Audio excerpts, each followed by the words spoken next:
O mistério de Belicena Vilca. Novela mágica. Por Naimrod de Rosário.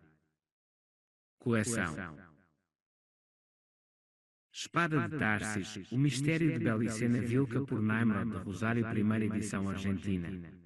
21º dia.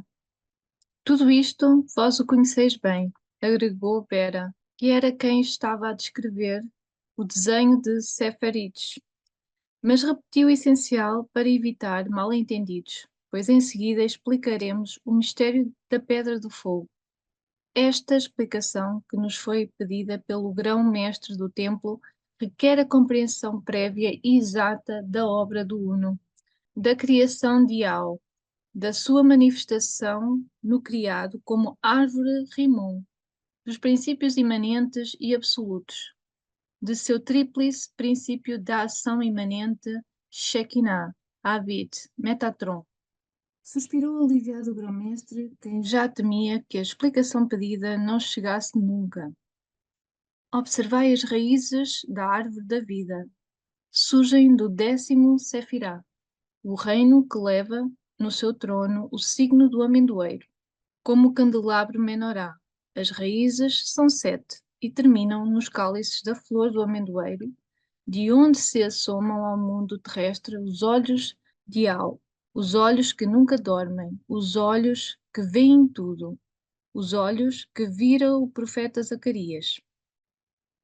Estas raízes ópticas da árvore de Au representam Israel Shekinah, o povo eleito, sendo uno com o uno, quer dizer, mostram a concretização do plano, mostram o povo eleito exercendo o governo mundial em nome do Uno. Em verdade, será o inefável Uno quem se mostrará na Shekinah de Israel ao final do tempo. Disse o profeta, prosseguiu Birsa. Assim disse Yahweh: o céu é meu trono e a terra a pedra de fogo sobre os meus pés. Yahweh descansa, pois os seus pés, as raízes da árvore Rimon, sobre uma pedra de fogo que não é outra que a alma do Messias, manifestada na Shekinah. Essa pedra terrestre é a réplica de Metatron, o homem celeste, arquétipo de todos os homens de barro quente. Porque esta pedra de fogo, que estava desde o princípio da criação, mas que não foi empregada pelos construtores, se encaixará com exatidão no final do tempo, quando o tempo for terminado e se constitua em pedra angular, chave da fundação de todo o edifício. A pedra que o obreiro rejeitará tornou-se a pedra angular. Salmo 118, 22. E onde se assenta essa pedra de fogo?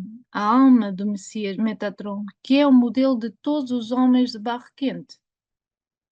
Segundo o profeta, por isso diz Adonai Yahweh, aqui estou eu pondo em Sião o cimento de uma pedra provada, angular, preciosa, fundamental, cimentada. Quem crê não se moverá daquele cimento. Isaías 28:16. Os homens mortais, pedras de barro, serão ao final como a pedra de fogo, como Metatron, o homem celeste. Seriam assim quando o templo estivesse pronto e cada um ocupasse o seu lugar na construção de acordo com o modelo do Messias. Seriam assim nos dias em que o reino de Yahweh se concretizasse na terra e reinasse o reino Messias. E a Shekinah se manifestasse como o povo eleito. Porque só para Israel Yahweh criou o reino e o rei. Nenhum povo gentil foi nunca um verdadeiro reino. Ainda que parecido, nem existiu um verdadeiro rei fora do povo eleito. Por isso, o nome Melquisedeque, do supremo sacerdote da nossa ordem, significa, na verdade, o que destrona os reis, e não o rei de Sedeque, como fizemos os gentios acreditar. Melquisedeque e os que pertencemos à sua ordem, devemos destruir todo o falso reino e todo o falso rei, antes que se reproduza na terra o verdadeiro reino de Yao, Malkut, com o governo mundial do povo eleito. No entanto, sacerdotes, o plano de Deus foi transtornado e agora será necessário sacrificar os homens de barro num holocausto de fogo ao final do tempo, justamente quando o templo esteja levantado e o reino se realize na Shekinah de Israel.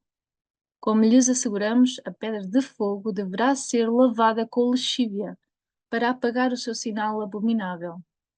A pedra de fogo, que era um arquétipo puro ao princípio do tempo, multiplicou-se sem perder a singularidade no uno que caracteriza os Séfira. Cada pedra de fogo, idêntica à do princípio, era uma alma que alcançaria a perfeição ao final, ao ser, como todas, una com o uno. O homem de barro chegaria assim a ser pedra de fogo semelhante a Metatron. Para isso, só deveria cumprir a lei e se deslocar no tempo até ao final, onde estava a perfeição. Mas eis aqui que eles, os Serafim Nefilim, criadores da fraternidade branca, gravaram o signo abominável na pedra de fogo, sobre o que a alma dos homens de barro se assenta. E o signo abominável esferiu a pedra de fogo. Rabenhetch e atirou do final. Então, sacerdotes, a pedra que deve ser lavada com lexívia ao final é a pedra fria que não teria de estar onde está, porque não foi posta ao princípio pelo Criador Uno. Pedra maldita, pedra de escândalo, semente de pedra, eles a plantaram depois do princípio na alma do homem de barro e agora acha-se no princípio. E o tempo é o constante fluir da consciência do Uno. Entre o princípio e o final do tempo está a criação, e ao final do tempo está a perfeição da alma como pedra de fogo. É a vontade de Yao que a alma alcance a perfeição final segundo o modelo de Metatron. Mas agora a alma não pode ver a pedra fria que leva fundida no seu seio. Não a percebe até que ela se atravesse no seu caminho e se converta em pedra de tropeço para a alma, em obstáculo inexorável para alcançar o bem da perfeição final. Sem a semente de pedra na alma do homem de barro, não haveria mal, nem ódio à criação. A evolução teria sido realizada pela força do amor ao Criador. A perfeição final seria assegurada para toda a alma criada.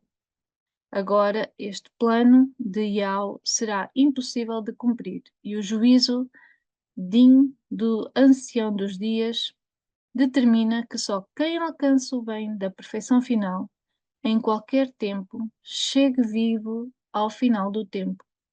Em troca, os contaminados pelo mal, os homens de barro, cujas almas incubam, ainda que nunca saibam, a semente de pedra, serão dissolvidos e transformados em lexívia, para lavar com ela o signo abominável na pedra de fogo. Sim, sacerdotes, continuou Birsa. Rei criou todos os seres, inclusive a pedra. A extraiu do fogo quente e por isso a designou pedra de fogo. E pôs todos os seres criados no dever do tempo, que é o fluir da sua consciência, porque antes do princípio não havia nada criado, exceto o inefável ser surpreso. O espírito do Uno saiu ao princípio do Ein Sof, o infinito atual, que representa o nada para as almas criadas. Assim, o Uno, que surgiu também desse nada, sacou dele os seres criados, o primeiro dos quais foi o fogo quente, criado ao primeiro dia. Deu assim princípio ao tempo. A alma do homem de barro, criada logo, começou a evoluir desde então, em direção à perfeição final. Mas essa evolução era muito lenta. Para acelerá-la, vieram os Serafim Nefilim, com o consentimento do Uno.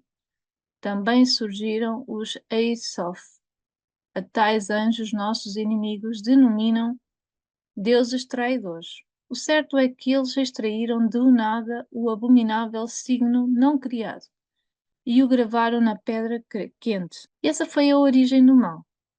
A pedra assinalada transformou-se por esse signo em pedra fria e mudou-se instantaneamente ao princípio do tempo, retrocedendo ao nada inicial para sustentar uma existência abominável fora do tempo. Dentre os seres criados, dentre as pedras criadas, a pedra fria rechaçou a ordem da criação, rebelou-se contra a vontade do Uno e declarou-se inimiga da criação. Quem introduziu o signo não criado no mundo plantou a pedra fria na alma do homem como semente de pedra, para que crescesse, amadurecesse e frutificasse, para que a força do seu desenvolvimento levasse a alma rapidamente à perfeição final. Mas aquela semente, como dissemos, produziria um fruto extremamente hostil ao Deus Uno e à sua criação. Um fruto que só aceitaria existir fora do tempo, antes do princípio, um fruto que só ansiaria por abandonar o mundo dos seres criados e se perder no nada original. Um fruto que não poderia ser previsto pela alma, porque a sua semente permaneceria invisível desde o princípio. Um fruto ao que denominariam o eu. E a causa desse fruto não seria a pedra fria, nem a semente de pedra, mas esses habitantes do abismo aos que conheceis como espíritos hiperbóreos.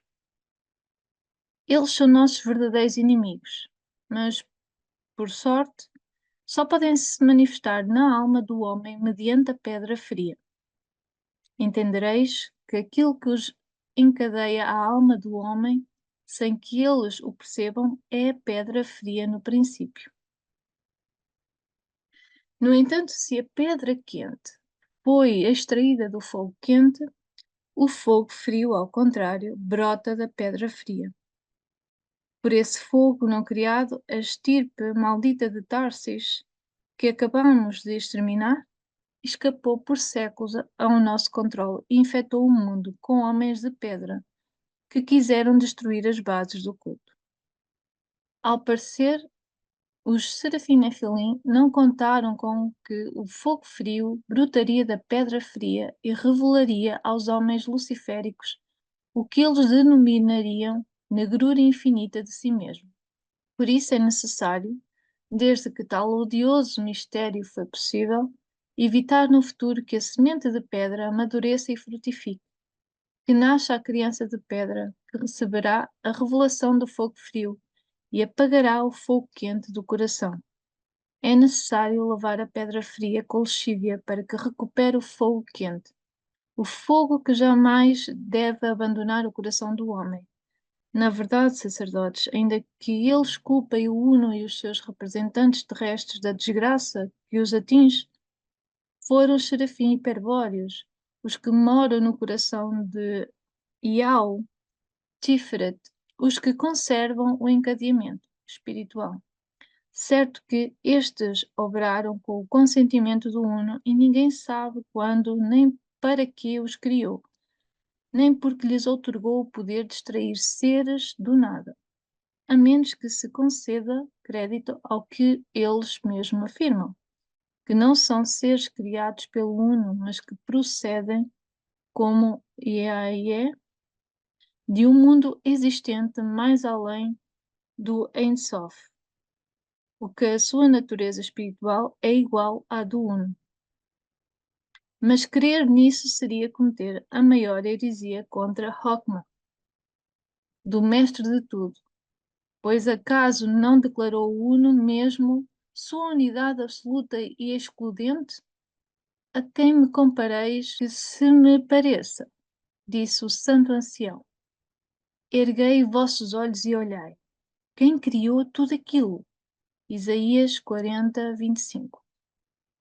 Assim diz Yahweh, Rei de Israel, seu Redentor, Yahweh Sabaoth. Sou o primeiro e o último, e fora de mim não há nenhum Deus. Vós sois minhas testemunhas. Há algum Deus fora de mim? Não há outra pedra, e eu não a conheço. Isaías 44:6. Vós sois minhas testemunhas, diz Yahweh, pois sois o povo eleito por mim, para que soubessem e compreendei que eu sou Yahweh. Antes de mim, nenhum Deus existiu, e depois de mim não haverá. Eu sou Yahweh, e fora de mim não há Salvador. Eu sou Deus desde sempre e também desde hoje sou o mesmo, e não haverá quem escape da minha mão. Farei o que quiser, e quem o mudará? Isaías 43:10. Sim, sacerdotes, não devemos duvidar do Uno, mas tampouco esquecer que os serafim hiperbóreos fundaram a Fraternidade Branca, a que todos pertencemos e em cuja hierarquia alcançamos o mais alto sacerdócio. Em síntese, de acordo com os planos dos Serafim Nefilim, enquanto a semente de pedra se desenvolvesse, a alma do homem de barro evoluiria, indubitavelmente acelerada em direção à perfeição final.